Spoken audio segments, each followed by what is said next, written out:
Vamos lá, gente. O que a gente vai ver hoje, tá? Basicamente, o que a gente fez até o momento, né? A gente tinha feito uma revisão da parte lá do motor CC, né? Do acionamento, ponte H, o que vocês tinham que fazer para fazer o controle do motor CC.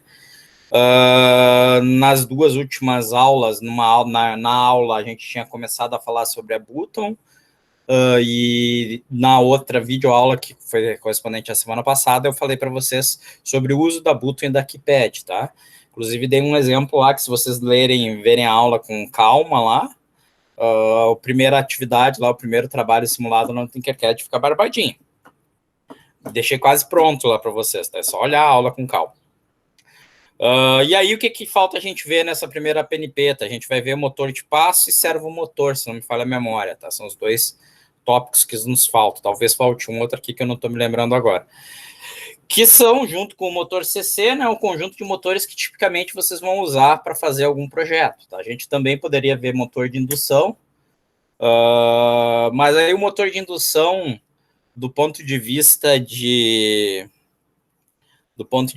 controle de motor de indução, se a gente fosse ver, se alguém tem interesse em fazer alguma coisa com motor de indução, envolve um pouquinho mais a parte de potência, né, pessoal? A gente vai ter que ter algumas chaves mais porradas, e na parte de controle de velocidade aí envolve inversão de frequência, que já é um tópico um pouquinho mais avançado. Não sei se vocês chegam a ver no curso técnico, acredito que não, só em termos conceituais, talvez, tá? Mas que aí a gente poderia fazer os mesmos controles que a gente tem tipicamente com o motor CC, né? Dado que o motor de indução suporte isso, a gente poderia fazer a inversão de rotação, o liga e o desliga, e com o inversor de frequência a gente poderia fazer controle de velocidade, tá? Teoricamente, com o Arduino, com o PWM do Arduino e com a circuiteira adicional necessária para fazer, a gente até poderia fazer algum tipo de inversor, tá? Para fazer o nosso controle de velocidade. Bom, mas aí em suma, temos aí um longo caminho envolvido, e é muito mais comum a gente fazer esse tipo de coisa com motor trifásico, né? Então, não vamos abordar motor de indução, mas se vocês tiverem algum tipo de caso ou de problema que vocês precisem falar, e a gente conversa, tá? Com motores de passo e com servomotores, com motor CC a gente consegue fazer o quê, né? A gente consegue fazer um giro livre com um determinado sentido de rotação e com controle de velocidade, tá? Com motores de passo e servomotores, a gente vai poder fazer controle posicional. Eu vou conseguir fazer com que ele gire até uma posição determinada, e a partir daí eu vou conseguir implementar ou solucionar algum problema em particular que eu tenha, tá? Então, basicamente, se vocês querem forçar posicionamento, servomotores ou motores de passo são a solução que vocês querem adotar. Diferenças entre eles, tá? A gente vai ver quando a gente vê o tópico de servomotores, eu vou discutir de forma mais precisa a diferença, mas basicamente, pessoal, hoje em dia, cada vez mais a gente está indo para o uso de motores de passo, tá? Então, sendo possível, vocês conseguindo cobrir o custo de um motor de passo, que muitas vezes é maior que de um servo, vale mais a pena na maior parte das situações. Então, vamos conversar um pouquinho aqui sobre o que é um motor de passo. De novo, não é uma disciplina de motores, né? Não vou entrar nos detalhes específicos dos motores, só vou falar das principais características, tá? Então, basicamente, o motor de passo é um motor CC também, tá? Só que é um tipo específico de motor CC, que é um motor sem escovas, onde a construção física do motor de passo permite que a gente gire em passos discretos. Daí vem o nome, né? Ou seja, permite que o eixo do motor gire em tantos graus a cada movimentação que eu faça nele, tá? Então, ele não é um motor CC de giro contínuo, tá? Na prática, motores de passo, eles necessitam, necessariamente, de um comando externo que determine ou que indique como deva ser feita a movimentação desse motor, tá? Que é o que eu estou falando aqui no final, né? Isso significa que o giro de um motor de passo deve ser controlado, tá? Então, a gente sempre vai ver um motor de passo associado a algum mecanismo de controle do giro dele, tá? Tipicamente, no caso, um microcontrolador, tá? Muito embora existam drivers também específicos para controle dele, tá? Basicamente, o termo motor de passo vem do fato que o rotor do motor, o eixo do motor, né, gira em pequenos ângulos ou incrementos, que a gente chama justamente de passo de um motor, tá? Daí vem o termo passo, né? Quando a gente aplica, quando a gente energiza as bobinas numa determinada sequência, tá? E o motor de passo, quando ele está parado, porém energizado, ele mantém a posição e a carga com um dado torque. Tá? Então, inclusive, vocês têm que tomar cuidado, tá? O motor de passo energizado, gente, não tentem forçar o eixo, tá? Não tentem modificar a posição do eixo, porque vocês podem danificar o motor. Porque ele tem um torque normalmente elevado em termos de manter posição, tá? E vocês podem danificar ele, tá? Então, já comentando aqui, né, que de novo, que o servomotor seria a alternativa a esse cara, tá? A gente tem dois tipos de motores de passo, os motores unipolares e os motores bipolares, tá?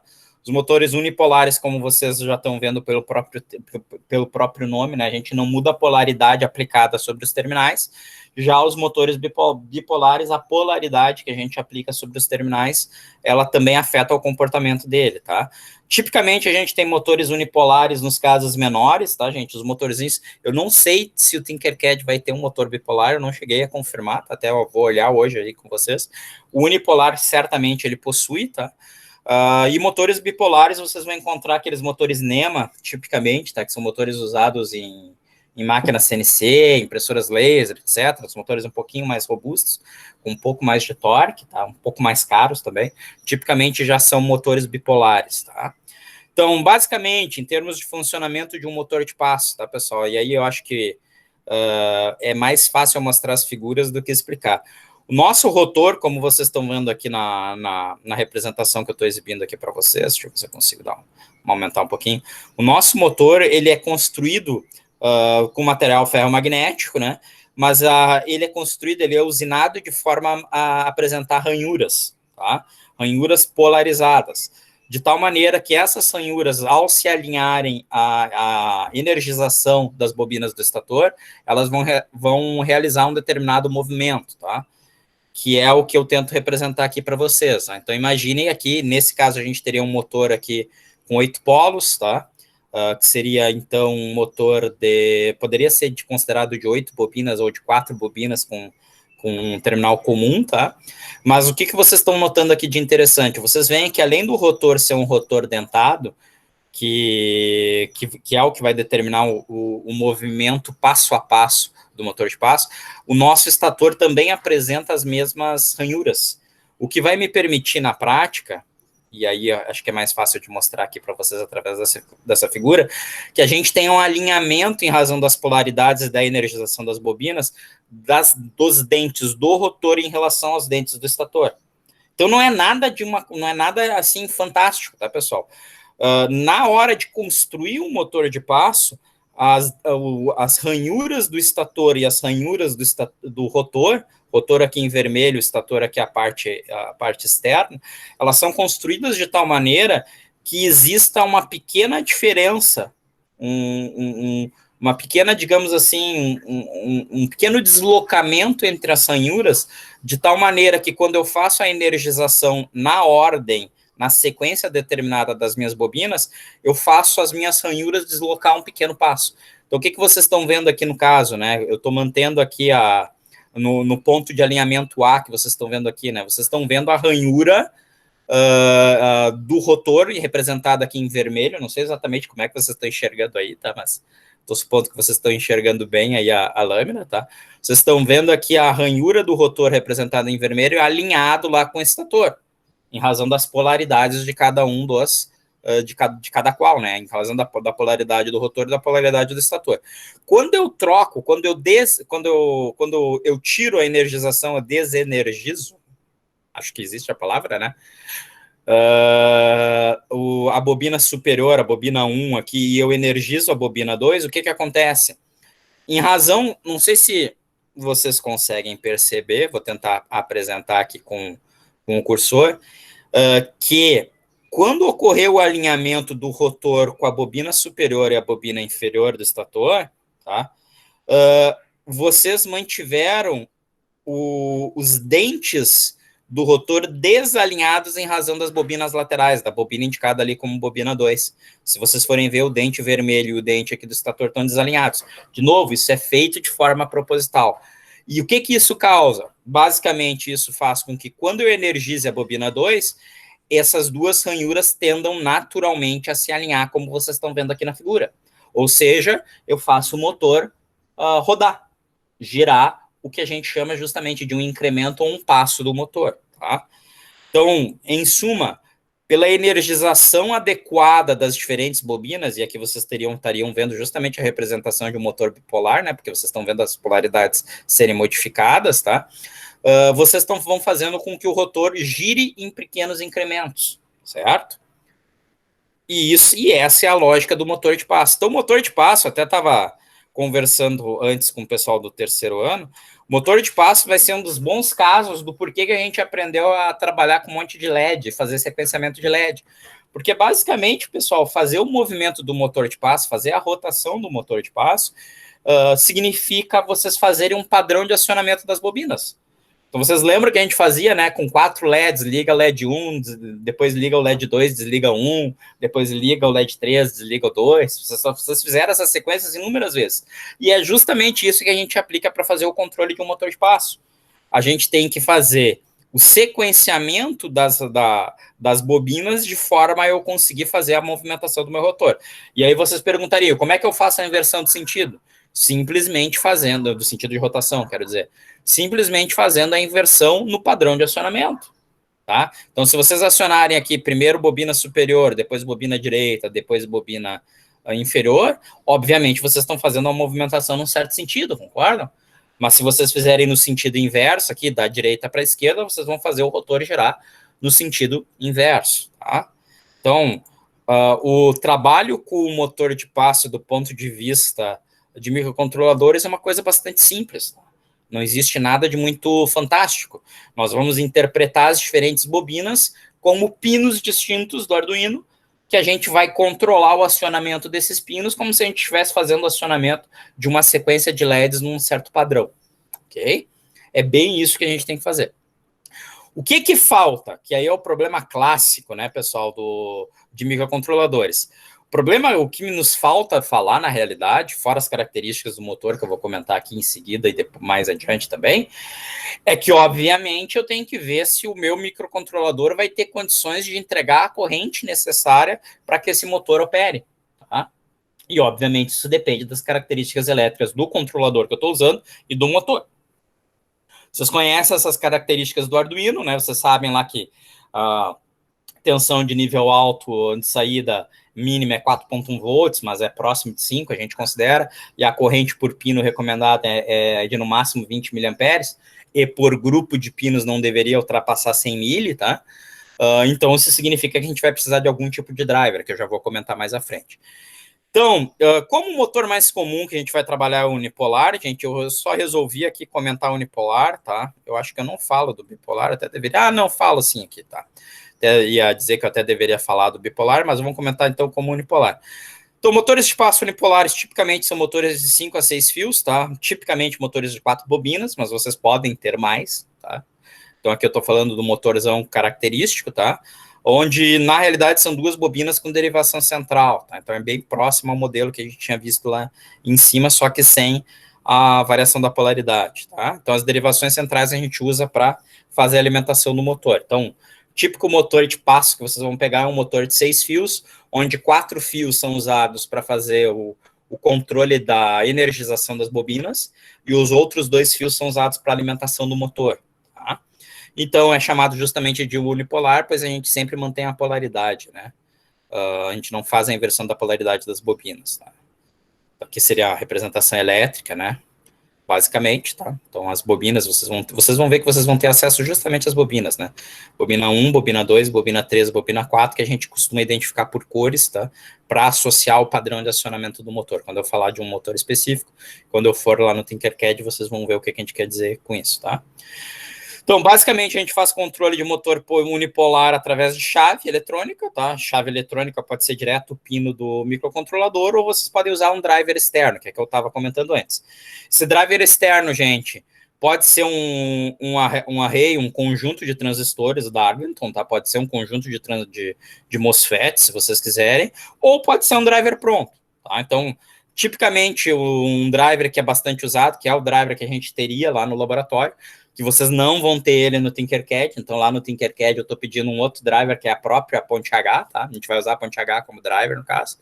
Seria esse driver aqui, o LN2003, que basicamente é uma chavezinha que consegue entregar mais corrente que os pinos do Arduino. Então a gente liga diretamente aqui o 1 sendo a entrada, tá? O 1B, 2B, 3B, 4B, 5B, 6B, 7B, representando as entradas, tá? E 1C, 2C, 3C, 4C, 5C, 6C, 7C, representando as saídas. Eles servem única e exclusivamente para entregar a corrente para os terminais do motor. Tá? Então, se vocês forem usar, eu não sei, em questão de projetos aí, até depois dali, quando eu acabar aqui a explicação, se alguém tiver alguma dúvida ou tá pensando, não me lembro realmente, tá, pessoal? Tô sendo bem honesto. Tá pensando em usar um motor de passo, tá? É interessante que vocês vejam que tipo de motor vocês vão usar, se atende a especificação que vocês precisam para o projeto de vocês, tá? Para ver se esse driver é o bastante, tá? Porque esse driverzinho aqui tem que pegar o datasheet dele, porque ele tem limitação de corrente, tá? Não é nenhuma maravilha, ok? Esse driverzinho lá no laboratório teria uma plaquinha, um shieldzinho para a gente fazer a conexão. O legal é que a gente consegue ver o padrão de acionamento aqui das chaves através dos LEDs, tá? O que me permite identificar quais bobinas estão sendo acionadas no motor de passo. Mas que aqui com o Tinkercad a gente não vai ter isso, então não vou parar aqui por muito tempo. Motores bipolares, por sua vez, são motores que apresentam tipicamente 4 terminais, tá? E que a gente faz o controle da movimentação tanto pelo acionamento das bobinas quanto pela polaridade presente.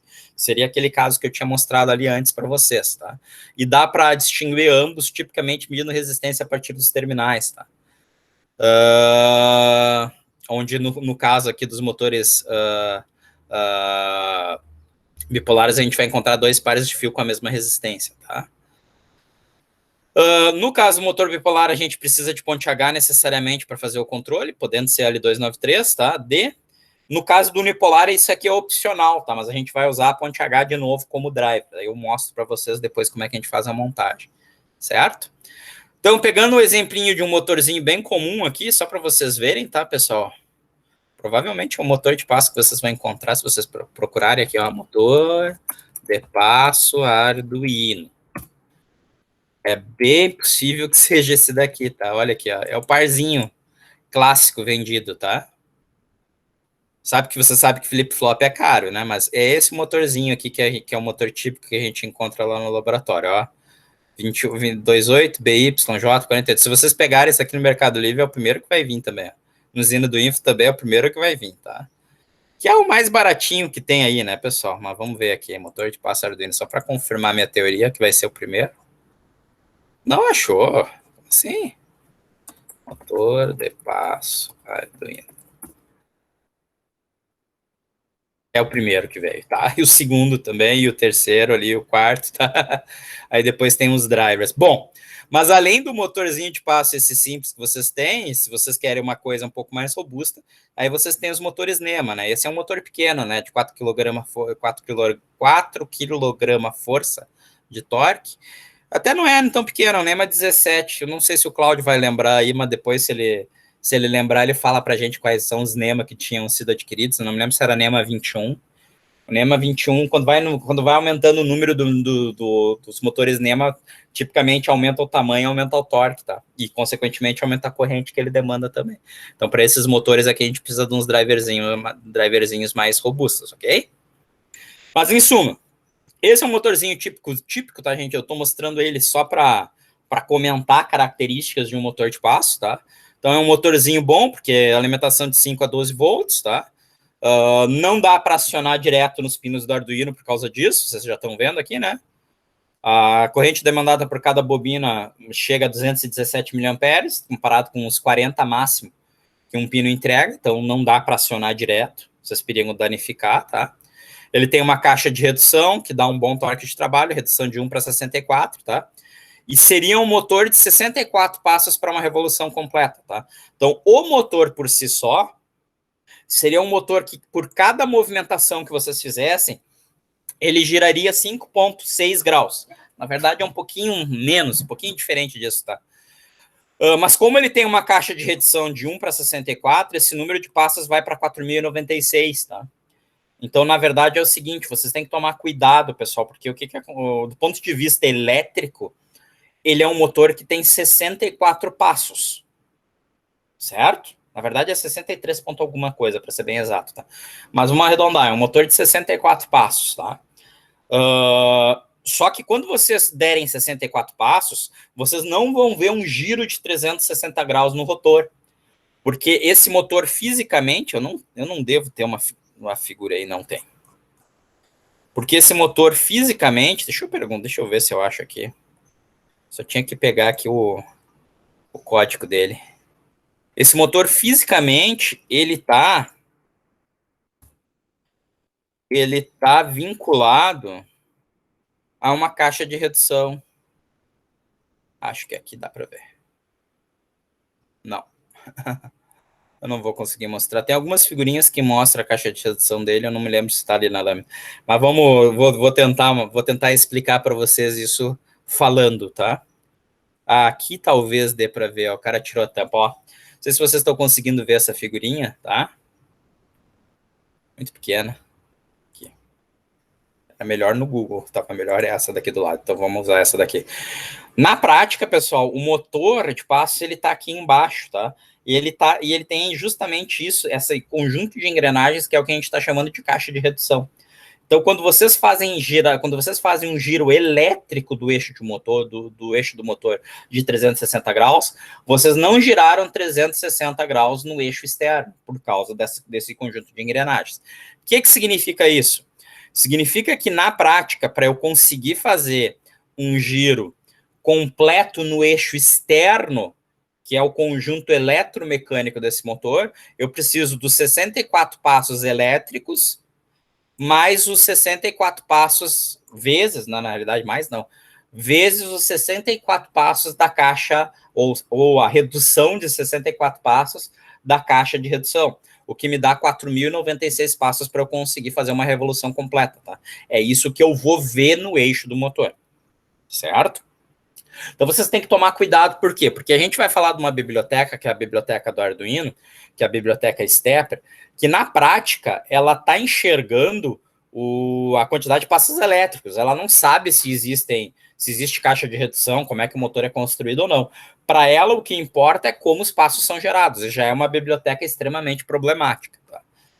Bom, único comentário aqui, tá? Para esse motor que eu estou comentando com vocês, essas informações são válidas quando eu estou fazendo o padrão de acionamento que a gente diz em meio passo, tá? Quando eu uso as 4 bobinas como se fossem 8 individuais, com 8 passos, tá? De acionamento, ok? Então, na prática, já falando para vocês, né, isso daqui é uma coisa que vai longe, tá, pessoal? Aí a gente teria que ter uma disciplina só para tratar de motores de passo, praticamente. A gente tem, nos motores de passo, padrão de controle que a gente chama padrão de passo cheio ou passo inteiro, tá? E a gente tem o padrão que a gente chama de meio passo, ok? Dependendo de como a gente faz o acionamento do motor. E é importante que vocês entendam que existem motores que foram construídos para acionamento em meio passo e existem motores que são construídos para acionamento em passo cheio. O que significa isso? Que potencialmente, se vocês trocam o sistema de acionamento dele, existe a chance de estar danificando o motor. Tá? Existe a chance de vocês estragarem o motor. Tá? E além, para vocês saberem isso, tá? E além de ter padrão de meio passo e padrão de passo inteiro, existem ainda outros padrões de acionamento, que aí são padrões que eu nem vou discutir, que se aplicam a outros motores e a problemas muito particulares de uso de motor de passo, tá? Então, vamos nos manter nos casos mais simples, que são esses dois aqui, tá? Na biblioteca do Arduino, o padrão usado é o padrão de passo inteiro, tá? O que significa, na prática, para esse motorzinho que vocês estão vendo aqui, que é recomendado que ele trabalhe com acionamento em meio passo, o próprio datasheet dele fala isso, tá? Isso significa, na prática, o quê? Além da quantidade menor de passos por revolução, como eu estou usando passo inteiro, uma volta elétrica seria 32 passos e uma volta no eixo mecânico externo com a caixa de redução se daria em 2.048 passos. Isso daqui significa, na prática, pessoal, para esse motorzinho, que ele vai apresentar uma vibração adicional. Então, se vocês tivessem ele, não tem como eu mostrar isso para vocês, tá? Isso a gente teria que estar experimentando, mas vocês veriam esse motor tá vibrando, tá? Ele esquenta mais e vibra mais porque ele não está no padrão mais adequado para a construção dele. E vocês têm que saber que a biblioteca padrão do Arduino, que é a que a gente vai conseguir usar com o Tinkercad, tá? Ela opera somente em passo cheio, tá? Então vocês têm que tomar esse cuidado. Obviamente no Tinkercad isso não vai nos causar grandes problemas, tá? Ok? Então esse motor aqui, como a maior parte dos motores de passo, por sinal, tá? Ele é identificado por cores. Então vocês vão ter aqui a bobina 1 com a cor azul, bobina 2 com cor rosa, bobina 3 com amarela, bobina 4 laranja, e tem a bobina comum e a bobina vermelha para alimentação, tá? E na prática, aí, depois de muita pesquisa do porquê que algumas movimentações não davam de forma adequada, tá? Eu fui descobrir que a relação da caixa de redução não é exatamente 64:1, tá? Literalmente essa relação, tá? Os caras construíram as engrenagens e fizeram alguma caca aí no meio do caminho, tá? O que significa que a gente precisaria de 4.076 passos aproximadamente para uma revolução cheia. O que significa isso, gurizada? Que se a gente usar aqueles 4.096 lá teóricos, que é o que o datasheet indica até, tá? A gente vai fazer um pouquinho mais de uma volta, tá? E se vocês fizerem o cálculo, acho que nem fiz aqui, se vocês fizerem o cálculo, do ponto de vista do eixo do motor, 4.096 passos representaria que a cada passo nós giraríamos 0,09 graus aproximadamente, tá? E a diferença é mínima, né? E para 4.076, por isso que vocês notariam, a gente geraria praticamente a mesma coisa, tá? Uma diferença lá no miligrau praticamente, tá? Mas, se vocês fizerem muitos movimentos repetitivos, talvez venha a dar alguma diferença em termos de movimentação, tá? Bom, falando em acionamento em passo cheio, tá? Acionamento em passo cheio é o padrão usado pela biblioteca padrão do Arduino, que é a biblioteca Stepper, tá? E nesse caso, uma revolução do motor demanda 32 passos e uma revolução da saída 2038 passos aproximadamente, tá? E o esquema de acionamento em razão da fiação seria esse que vocês estão vendo aqui, ó. Então, isso daqui, justamente, é o padrão. Pensem nisso daqui como se fossem LEDs, tá, gente? Aqui, ó, LED 1, LED 2, LED 3, LED 4. Basicamente, com essa sequência aqui, vocês estariam fazendo a sequência no tempo dos diferentes LEDs. Então, essa seria a sequência 1, sequência 2, sequência 3, sequência 4. 2 LEDs ligados, depois passa para os próximos 2, depois passa para os próximos 2 e assim por diante, tá? É isso que vai fazer o motor de passo girar nessa sequência. Ah, mas se eu fizer uma sequência distinta, provavelmente ele não vai girar, vai ficar vibrando e esquentando, tá? Então, isso daqui para a sequência de passos cheios, tá? Para a sequência de meio passo, que é o caso indicado aqui para o nosso motorzinho de exemplo, que é o que a gente teria no laboratório, vocês notem que a gente tem, ao invés de 4 passos, a gente tem 8. Tá? Os fios são os mesmos, continuam sendo 4 LEDs, para assim se dizer, né? Os fios são os mesmos, as bobinas são as mesmas, porém aqui eu tenho passos intermediários, né? Então eu tenho aqui o passo onde eu estou ligando 2 bobinas, mas eu tenho um passo intermediário onde eu só mantenho uma bobina ligada e eu desligo a anterior. Então, na verdade, se vocês forem ver o esquema de passo cheio, ele funciona da seguinte maneira, né? Eu ligo a bobina azul e a bobina rosa, e no próximo passo, ao mesmo tempo que eu tirei a energia da azul, eu energizei a amarela. Então, eu faço as duas operações ao mesmo tempo. Tá? O que se diz é que isso, às vezes, provoca um pequeno tranco no motor. Tá? Porque, ao mesmo tempo que eu estou energizando uma, eu estou desenergizando a outra. Tá? E isso daí não faz um movimento tão suave. Tá? Apesar de terem motores que são construídos exatamente para esse padrão de passos. Tá? Já no motor, já na sequência de 8 passos, pessoal, se vocês notarem, eu tenho esse passo intermediário. Ou seja, eu tinha a azul e a rosa energizada, Mas antes de eu energizar a amarela, que está vindo aqui do passo 2 para o passo 4, eu tenho um passo intermediário, onde eu desliguei a azul, mantive só a rosa. E isso normalmente, principalmente para motores construídos dessa maneira, provoca uma movimentação mais suave. Tá? Então é só essa a diferença. Ah, professor, e como é que eu sei qual é a sequência de ativação? Datasheet do motor, minha gente. Tá? A parte boa, a parte ruim, datasheet do motor. A parte boa, vasta maioria dos motores de passo tem um padrão comum de acionamento. A vasta maioria dos motores de passo unipolares seguem essa sequência de ativação. Tá? Vasta maioria dos motores de passo bipolares seguem um padrão, uma sequência bem conhecida também de ativação. Tá? Bom, fora isso, a gente tem uma biblioteca Arduino, que é a biblioteca Stepper, que é uma biblioteca que, se vocês forem pensar, se o meu problema é fazer uma sequência temporal de acionamento, né? É uma biblioteca que não faz nada muito especial. Eu poderia fazer isso aqui no braço, né, cara? Uma pequena máquina de estados aí, um timerzinho, né? Fazendo, controlando aí os movimentos entre as diferentes circunstâncias aí. Mas a gente tem uma biblioteca que faz isso, tá? Basicamente, se vocês quiserem. É uma biblioteca não muito boa, tá? É uma biblioteca externa, dessa forma a gente tem que incluir explicitamente, tá? E ela se resume quase que a 3 comandos, tá? O construtor stepper, que vai construir um objeto representando o motor de passo que eu quero controlar. O set speed, que não funciona de uma forma muito boa, onde teoricamente eu determinaria qual é a velocidade que eu quero que esse motor gire. E o step, que basicamente faz com que o motor gire uma certa quantidade de passos, tá? Então, o construtor stepper serve para eu construir um objeto representando o motor, a semelhança do que vocês já fizeram lá com o display de cristal líquido, por exemplo, ou com o button, ou com o keypad, tá? E aí o número de parâmetros depende do motor, tá? E ela suporta motores de 2 pinos para o caso bipolar ou de 4 pinos para o caso de unipolares, tá? Então vocês vão usar tipicamente essa segunda forma.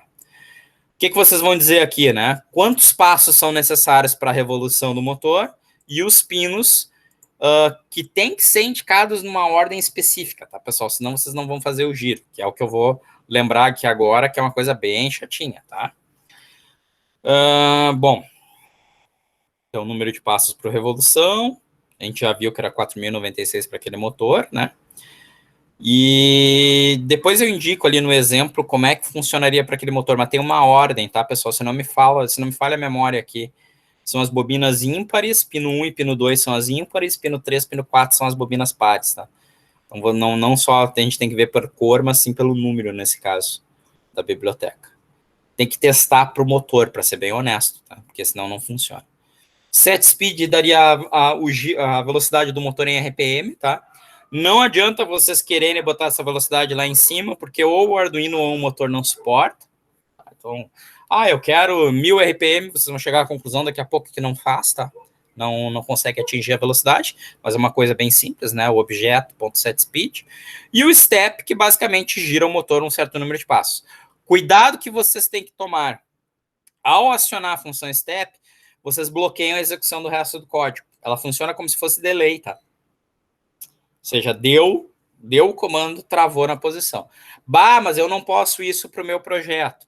Aí vocês vão ver que eu recomendo uma segunda biblioteca que eu não vou conseguir exemplificar aqui para vocês, tá? Vocês vão ter que seguir lendo aqui as lâminas, tirando dúvidas comigo, porque não tem como eu mostrar para vocês um circuito com ela, porque ela eu não sei, eu não tive tempo, até posso tentar ver isso para a aula que vem, se eu consigo adequar ela para o Tinkercad, tá, pessoal? Eu consegui adequar a biblioteca Button e a Keypad, mas, por exemplo, a Button lá no Tinkercad, ela não funciona por callback, tá? E não tem nenhuma razão óbvia para não funcionar, é problema no simulador. Posso tentar ver se essa segunda biblioteca eu consigo adequar, mas não tem uma chance muito alta, tá? Bom, então, obviamente, cuidem quando vocês usarem esse comando que vocês estão bloqueando a execução, tá? Então, não tem. Então, um exemplo aqui, objeto.step, e aqui eu indico o número de passos, tá? Então, aqui só para o exemplo aqui que foi construído para vocês, só falar aqui, ó, 22, 26, 24, 28. 22 e 26, se eu não me engano, são os pares.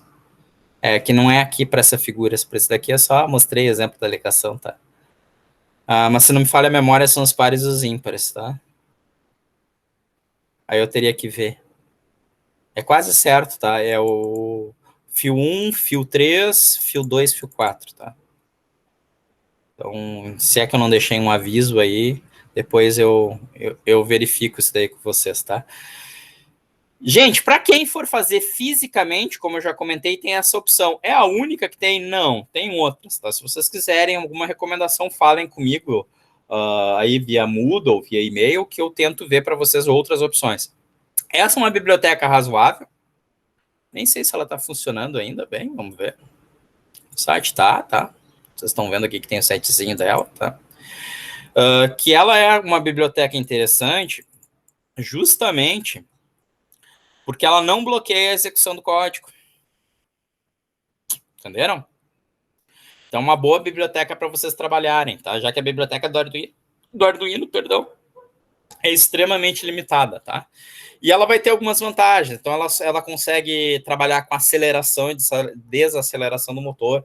Então, sei lá, vocês querem, além de fazer o controle do giro, vocês querem fazer o controle de uma eventual velocidade de giro ou aceleração do motor de passo. Não sei porquê. Suporta vários motores ao mesmo tempo, tá? Sem travar o código, tá? Ou seja, a grande vantagem dela, né? Nunca trava ou bloqueia a execução do programa, tá? E além disso, suporta vários tipos de motores, tá? 2, 3, 4 fios, motores com meio passo, motores com passo cheio. E uma característica interessante, que nem sempre é tão fácil de fazer, tá? De controlar, suporta velocidades bem lentas também, tá? Eu não vou abordar ela agora, a gente pode ver isso daí se vocês tiverem, quem tiver interesse depois, mas aqui os exemplos e as lâminas eu fiz bem detalhados, vocês conseguem usar ela se forem utilizar, tá?